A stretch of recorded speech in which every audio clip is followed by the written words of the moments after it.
Hola, ¿cómo estás? Vamos a continuar con la lectura del libro Conéctate con el dinero de Jürgen Clark. Capítulo 3. ¿De dónde viene nuestro miedo al dinero?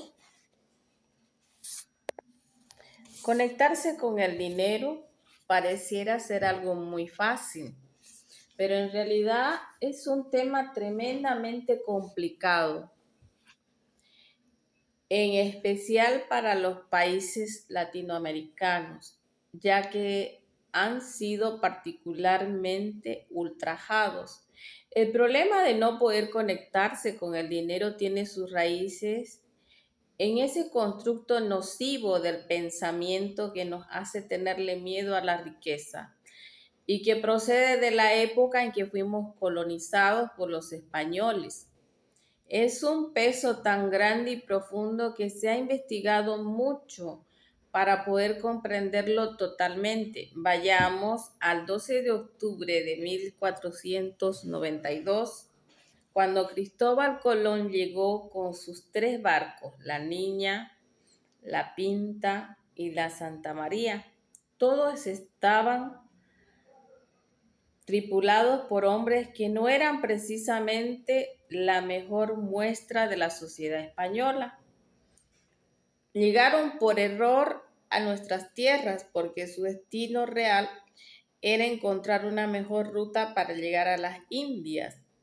Y solo hasta 1507 se dieron cuenta de que habían descubierto un nuevo continente que fue nombrado en honor a un cosmógrafo florentino al que se le atribuye méritos en el descubrimiento del Nuevo Mundo, Américo Vespucio. La verdad es que el continente ya había sido descubierto mucho tiempo atrás, pues se cree que la presencia humana había llegado a este lado del planeta hace 14.000 años antes que los españoles.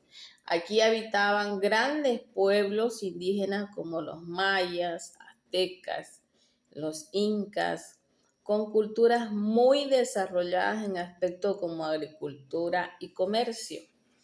Los españoles que llegaron con Colón, de quien se cree que murió sin saber que había encontrado un nuevo continente, y los que fueron arribando después empezaron el proceso de colonización del nuevo territorio en nombre de la corona española, al igual que lo harían después otras potencias europeas de la época, como Portugal, Inglaterra, Holanda y Francia.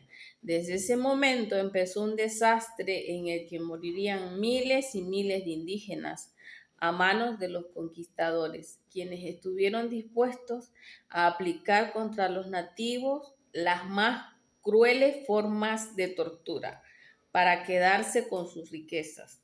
Habían sido un elemento para conectarse con sus divinidades y con su campo espiritual. Se convirtieron en un botín al que todos querían acceder para llevarlo a Europa. Durante los 300 años que duró el proceso de colonización, dejó grabado un mensaje muy fuerte que perdura hasta nuestros tiempos. Dinero es igual a desgracia.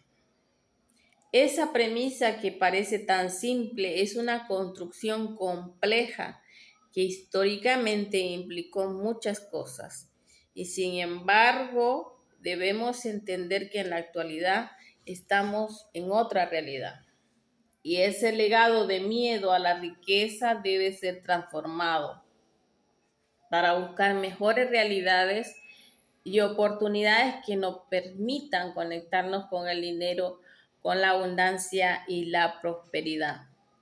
Hay un libro extraordinario que explica a la perfección por qué el coreanismo y la forma en la que se desarrolló en cada territorio es una causa de pobreza en las diferentes regiones del mundo, donde hubo un tercero explotado sus recursos y su gente.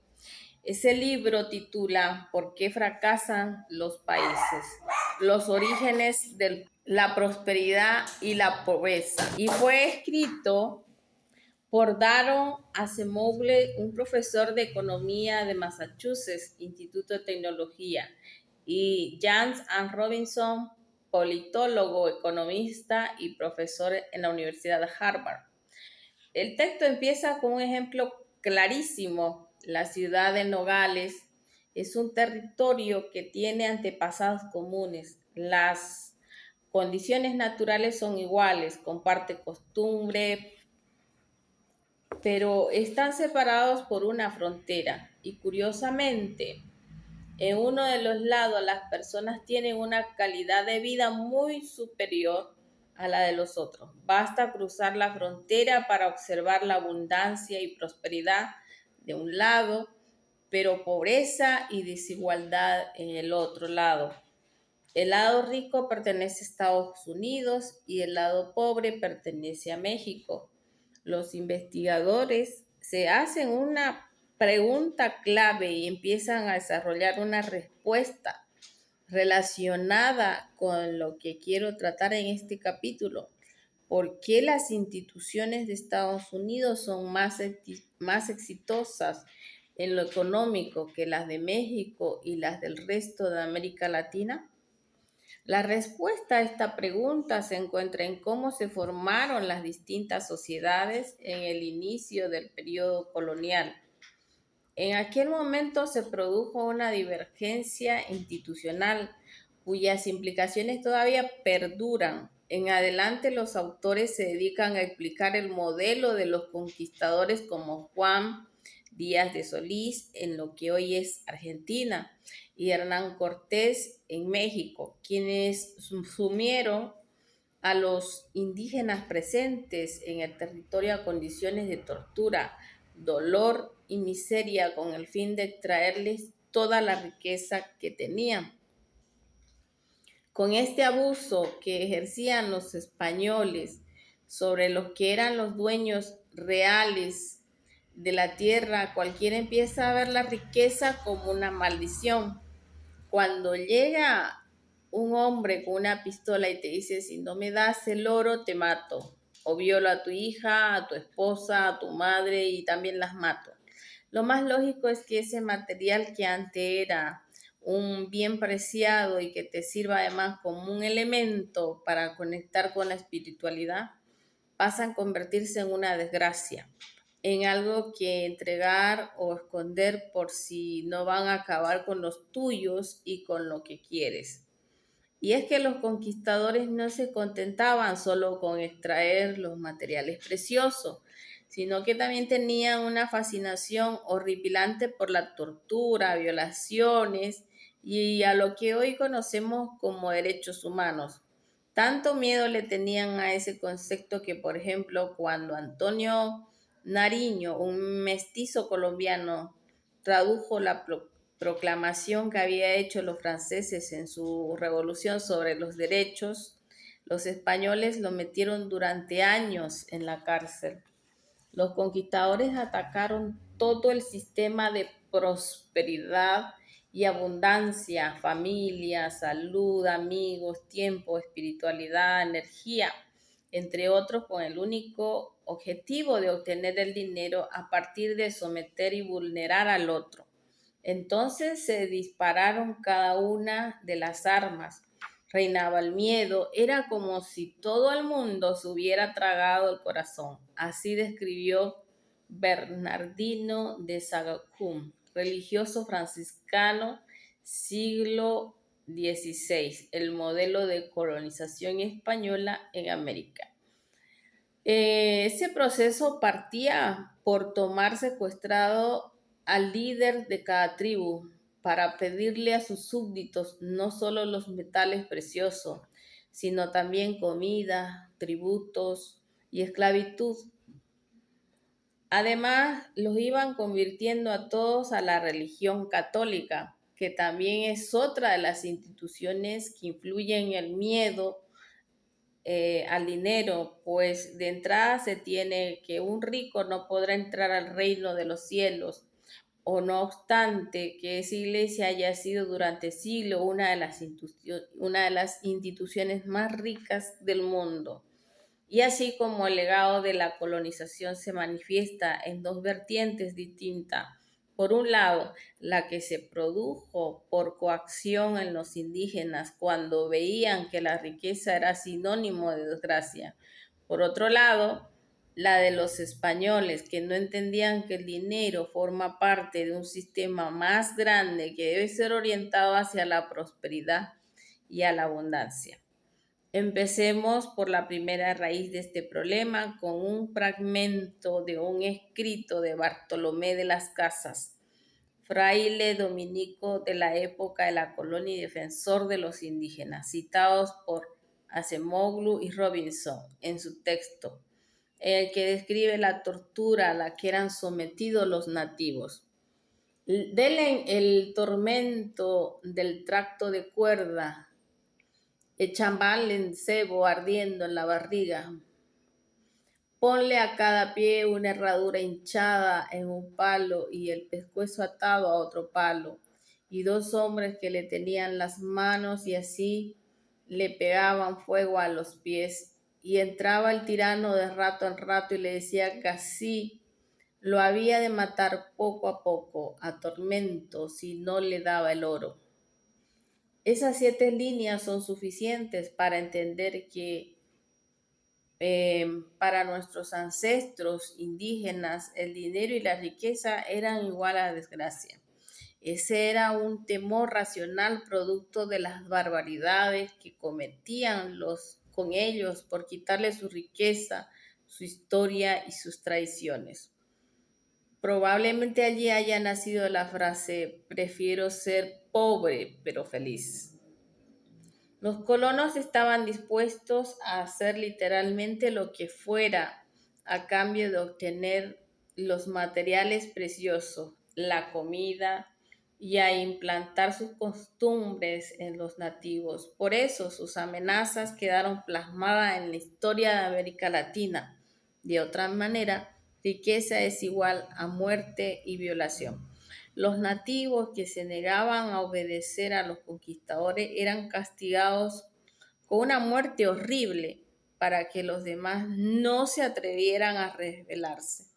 Cuando los capturados no satisfacían las demandas españolas, eran quemados vivos. Los grandes tesoros artísticos del Cusco, como ejemplo el Sol, fueron despojados de su oro para ser fundido en lingotes, describen los autores en el primer capítulo de Por qué fracasan los países. Imagínate eso, cientos de años de preparación, de aprender a manipular el oro, a conservarlo, de usarlo para una creencia, para usarlo para una creencia espiritual que los conectaba con sus dioses, haciendo espectaculares obras artísticas para que acabaran destruidas por el simple capricho de hacer lingotes para llevarlos a Europa. Cuando los indígenas vieron eso, por supuesto que aprendieron a relacionar la riqueza con la desgracia. Hay también otra explicación a nuestro miedo al dinero relacionada con los conquistadores. Antes las comunidades indígenas utilizaban el trueque como la manera de dinamizar las actividades económicas y comerciales. Se hacían intercambios de mercancías en el que si alguien necesitaba, por ejemplo, un pavo, pues obtenía este alimento intercambiándolo por otro producto, como el maíz o el cacao. Esta forma de comercializar quedó totalmente prohibida para los nativos con la llegada de los conquistadores, quienes los obligaron a utilizar el dinero para realizar todas las transacciones comerciales, además de abolir la costumbre ancestral de cómo ellos comerciaban. Esta decisión creó resistencia hacia las monedas, pues eran otra de las muchísimas imposiciones que habían traído esas personas a las que ellos veían y con razón como torturadores y violadores. ¿Tú tendrías amor por el sistema que te impone una persona que te pega todos los días? Ese es el origen de nuestra resistencia hacia el uso del papel, moneda y expresar un verdadero amor real por el dinero. El objetivo de los españoles era además de que ese intercambio de mercancía a través del dinero se produjera un tributo al reino con cada compra. Entonces se quitaba todo lo que tenías, incluso con tortura o matando a personas que querías. Después te obligaban a dejar de hacer trueque y de usar la moneda impuesta y extraña tus costumbres para que luego pudiera quitarte una parte de cada compra que hacías. Fue en definitiva un sistema macabro que sentó las bases para que hasta la fecha se siga equiparando al dinero y a la riqueza como causante de desgracia. Por eso sería un hermoso reconocimiento y homenaje histórico para nuestros antepasados que lográramos dejar atrás esas mentes pobres que nos han tenido hundidos lejos de la abundancia. Y eso me da pie para explicar la otra vertiente de este problema. Y es que ese constructo de pensamiento que nos aleja de conectarnos con el dinero corresponde también a la mente pobre de los españoles y conquistadores de aquella época. Eran los españoles que vinieron a América, ricos en salud, en familia, en amigos, en dar sin recibir nada a cambio, no lo creo. Y en esos elementos no es posible tener una mente rica. En la colonia, la propiedad privada estaba permitida para los españoles, pero no prácticamente, pero era prácticamente un delito para los pueblos indígenas. Este sistema señorial moldeó la mentalidad tanto de los encomenderos, conquistadores, como los encomendados indígenas y dio lugar a un sistema completamente jerarquizado que aún se ve hoy en día el lenguaje popular del campo. Piensa en palabras como don o patrón, que son representaciones culturales de lo que significa la autoridad. El rico autoritario durante la colonia. El Estado se concentró en controlar a los pueblos indígenas mediante la mita y el repartimiento, sistema de trabajo que imperaba entre los incas y los aztecas y que se usaban para construir obras públicas como templos, caminos, acueductos. La mita era obligatorio para los varones de todos los pueblos, quienes recibían una retribución por el trabajo. Pero en la colonia la mita se convirtió en un tributo obligatorio para todos los indígenas y se reclutaba a los varones para destinarlo a las minas. Los mitayos recibían un mísero salario por parte de los mineros, así se garantizaba la fuerza de trabajo. A cambio de la fuerza de trabajo y de los tributos que recibía el encomendero, este tenía la obligación de catequizar a las personas que le habían sido encomendadas. En ninguno de estos tipos de sociedad había igualdad de oportunidades ni un sistema legal imparcial. En América Latina, el Estado fue una herramienta de discriminación contra la mayor parte del pueblo. Con la independencia no se produjo ningún cambio en este tipo de relaciones. Todo lo contrario, creció el poder político de los criollos. Creció, habiendo que el espíritu de dominación continuara por encima del campesino, que entraba a formar parte de una hacienda mediante el préstamo de una parcela otorgada por el patrón, sin que hubiera una remuneración económica ni un contrato de por medio. Así la mentalidad del campesino se moldeó para generar una dependencia hacia el jefe y que en vez de independizarse, buscara la protección, el favor y la seguridad del poderoso. En pocas palabras, durante siglos nos han programado para alejarnos del dinero y de tenerle pavor. Investiga la historia de tu país, investiga la historia de tu conquista y te vas a dar cuenta de que todo lo que se relaciona con riqueza, con dinero, viene acompañado de muerte, violación, traición.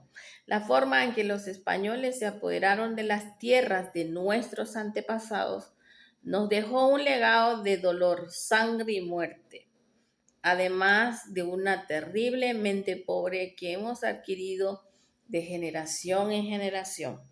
El fenómeno de la colonización en América Latina es la raíz de ese mal interior que nos impide conectarnos con el dinero. Quiero aclarar que no estoy diciendo que nuestros indígenas hayan sido mente pobres. Por el contrario, ellas estaban en perfecto contacto con la riqueza natural y los beneficios, pero fueron obligados a dejar todo a un lado por medio de la violencia terrible, en la que por supuesto estaban en desventaja. No es lo mismo pelear con una guerra cuando tienes un arma que se activa con pólvora que usar una flecha, palos o rocas. Y si a eso también sumamos que los españoles trajeron consigo un gran catálogo de enfermedades como tifus, viruela, fiebre amarilla, sífilis, que nuestros nativos no conocían ni sabían cómo tratar, pues tenemos condiciones desiguales.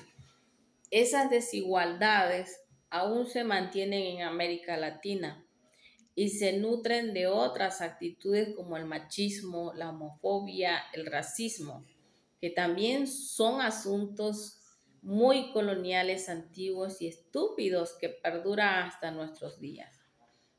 Para vivir un proceso real de emancipación y dejar de lado el fenómeno de la colonización, tenemos que dar ese último paso que todavía nos falta, a pesar de que muchas de las naciones latinoamericanas llevan más de 200 años como territorios independientes.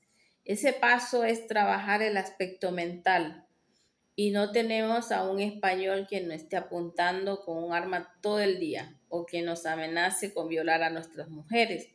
Ahora solo nos queda ese miedo que heredamos del colonialismo y que es necesario vencer.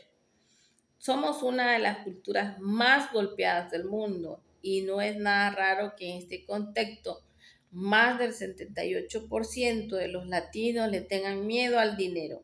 Y aunque en otras culturas las personas no son tan equitativas a la consecución de la riqueza, el 50% de la población mundial le tiene pavor al dinero, aunque digan que les encanta. En conclusión, no es casualidad que nuestro continente sea pobre.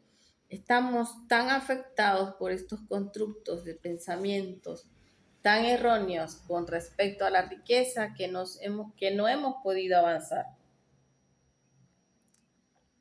Es necesario empezar una terapia individual y colectiva que nos permita volver a conectarnos con el dinero e ir en búsqueda de la prosperidad, abundancia, porque tener una mente rica no solo implica amar al dinero, sino respetarlo.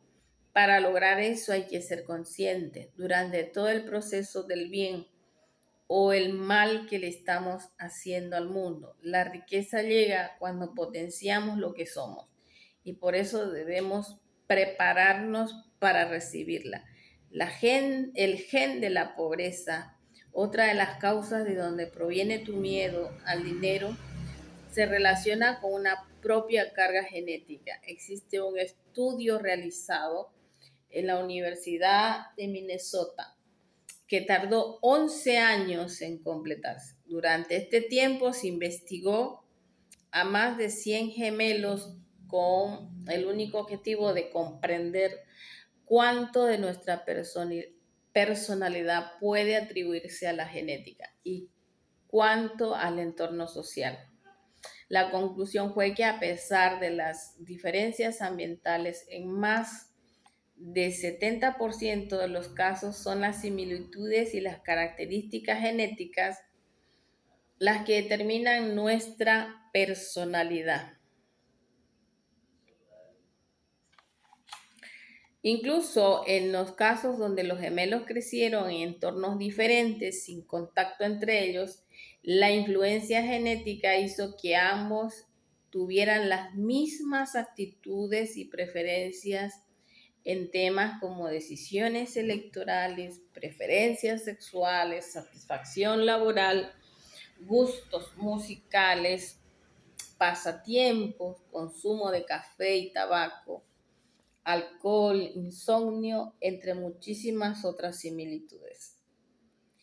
Te digo esto porque ya existe un consenso de que la genética divide gran parte de nuestro comportamiento, pero no me refiero solo a genética que se va heredando de padre a hijo, sino lo que se llama genética cultural o coevolución genético-cultural.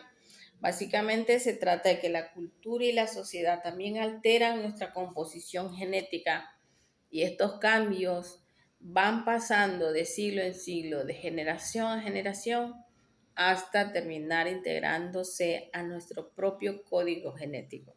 Es muy fácil, piensa en la leche. Nuestros antepasados no tomaban leche, era solo para los niños, pero un día comenzaron los adultos a, a los adultos a consumir productos lácteos y con el tiempo el hombre adquirió la capacidad para digerirlos y ahora muchas personas podemos tomar leche sin importar que hayamos pasado la edad de la lactancia. Eso es genética cultural. Es la capacidad del entorno para ir modificándonos poco a poco. Lo que quiero decir es que los países latinoamericanos, especialmente Perú, México, Ecuador y Bolivia, son naciones doblemente afectadas por nuestra propia genética. Nuestra sangre mestiza viene con una codificación de mente pobre mucho más acelerada que la de un argentino o de un chileno. Son muy pocas las culturas en el mundo que aman el dinero. Y mucho tiene que ver con la religión. Por ejemplo, la religión católica nos ha enseñado toda la vida que los millonarios son malos. ¿Por qué dijeron esto? Porque es una forma excelente para que la gente done el dinero para seguir fondeando el crecimiento de la iglesia. Yo no quiero ser rico y vivir en pecado. Yo no quiero irme al infierno. Mejor me deshago de la poca plata que tengo, se la doy a la iglesia y listo, problema resuelto. Aunque luego no tenga ni para comer. Es muy buen marketing el que hace en las iglesias. Yo te diría, ¿quieres aprender de marketing? Aprenden como mercadea la iglesia y las religiones. Son unos genios, hacen un gran negocio. ¿Y qué hacen con las donaciones que le damos? Realmente estuvieron muy preocupados en cambiar el mundo. ¿Por qué no venden la Basílica de San Pedro a Jeff Bezos o cualquier otro de los grandes millonarios del mundo que pudieran pagar 3 billones de dólares? Con esos 3 billones de dólares se les salva la vida a miles y miles de niños que están muriendo de hambre. Pero no, hay que tener el palacio, sacarle provecho, exprimirlo y lucrar con él. Todo se volvió negocio. Pregúntale a un judío si el dinero compra vida y él te responderá que sí. Por supuesto que las compra. Así fue como salvó a su abuelita, a su tía, a sus primos, a su esposa. Lamentablemente, porque se le acabó el dinero, tuvo que sacrificar a su tío. Hay un clásico de cine, ganador de muchos Óscares, que titula La lista de Schindler.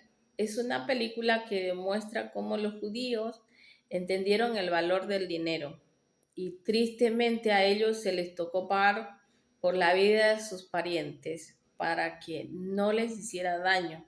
El protagonista es un empresario alemán, llora porque no por no regalar una pieza de oro de su traje, no logra salvar a 4 judíos cuando con su dinero ya había protegido la vida de miles. El dinero sí puede servir para proteger a los demás, Y es una enseñanza hermosa.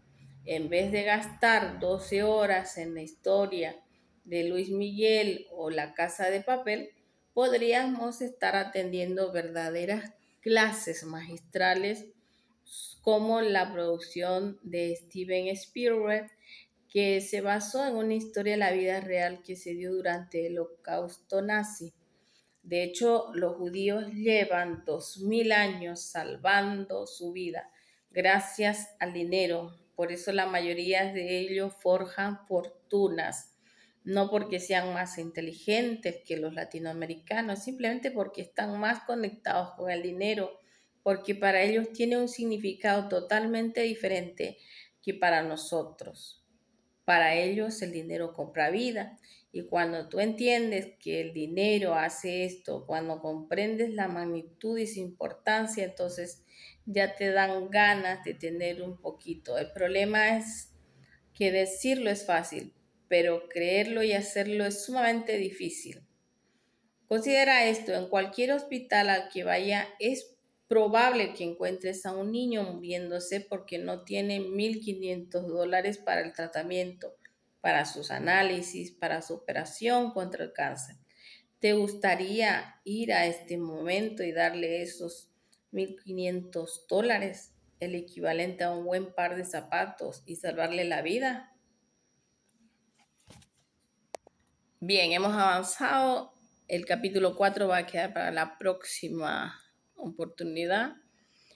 Ahora lo que vas a hacer, el ejercicio es que medites con relación a tu familia, de cómo lo ve el dinero tu familia, quién era el que generaba más dinero. Y posterior a eso, también vas a escoger alguna persona que tú admires, que sea exitosa, que tú piensas y creas y veas la historia de que tiene mucho dinero, para hacer una meditación con relación a eso. Eso es el ejercicio por ahora. Nos vemos en la próxima.